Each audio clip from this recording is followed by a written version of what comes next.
ان کے شہر میں ایک عورت بیوہ کیا ہوئی کہ اس پر مصیبتوں کے پہاڑ ٹوٹ پڑے۔ بچوں کا ساتھ اور کل جمع پونجی بس 3 درہم۔ حالات سے مقابلہ کرنے کی ٹھان لی اور جا کر بازار سے ان 3 درہم کا اون خرید لائی۔ کچھ چیزیں بنا کر فروخت کیں تو 5 درہم وصول پائے۔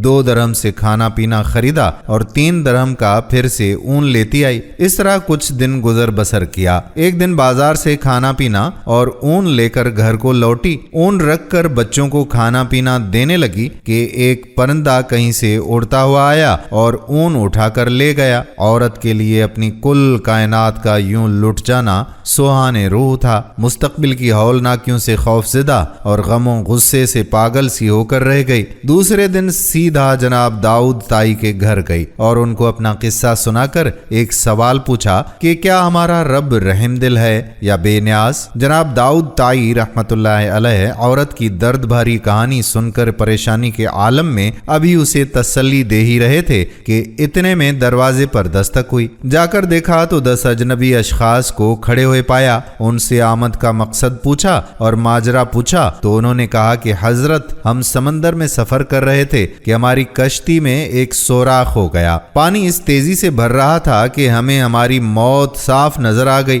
مصیبت کی اس گھڑی میں ہم میں سے ہر شخص نے عہد کیا کہ اگر اللہ پاک ہماری جان بچا دے تو ہم میں سے ہر ایک آدمی 1,000 درہم صدقہ دے گا۔ ابھی ہم یہ دعا کر ہی رہے تھے کہ ایک پرندے نے کہیں سے ہماری کشتی میں اون کا ایک گولا لا کر پھینک دیا، جسے ہم نے فوراً سوراخ میں پھنسا دیا، کشتی کو پانی سے خالی کیا اور سیدھے یہاں نزدیک ترین ساحل پر آ پہنچے۔ ہم کیونکہ یہاں کے لیے اجنبی تھے اس لیے لوگوں سے کسی معتبر آدمی کا نام پوچھا تو انہوں نے ہمیں سیدھا آپ کے پاس بھیج دیا ہے۔ یہ لیجئے 10,000 درہم اور ہماری طرف سے مستحقین کو ڈھونڈ کر دے دیجئے گا۔ داؤد تائی رحمت اللہ علیہ اللہ رب العزت کی اس حکمت پر حیران اور پریشان ہوتے ہوئے 10,000 درہم لے کر سیدھا اندر اس عورت کے پاس گئے۔ سارے پیسے اسے دیتے ہوئے کہا کہ اب میں تم سے ایک سوال کرنا چاہتا ہوں کہ کیا تیرا رب رحم دل ہے یا بے نیاز؟ بیوہ عورت داؤد تائی رحمت اللہ علیہ کے چہرے کو تکتی رہ گئی۔ اس کی آنکھوں سے اشک جاری تھے، گویا اس کے جسم کا ہر حصہ،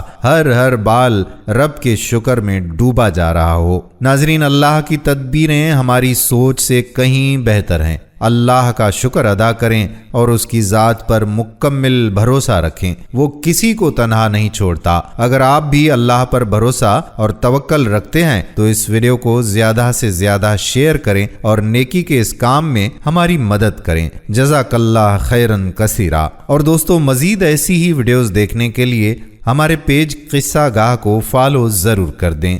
آنے والی ویڈیو تک اپنے میزبان قادر بخش کلہوڑو کو اجازت دیجیے۔ فی امان اللہ۔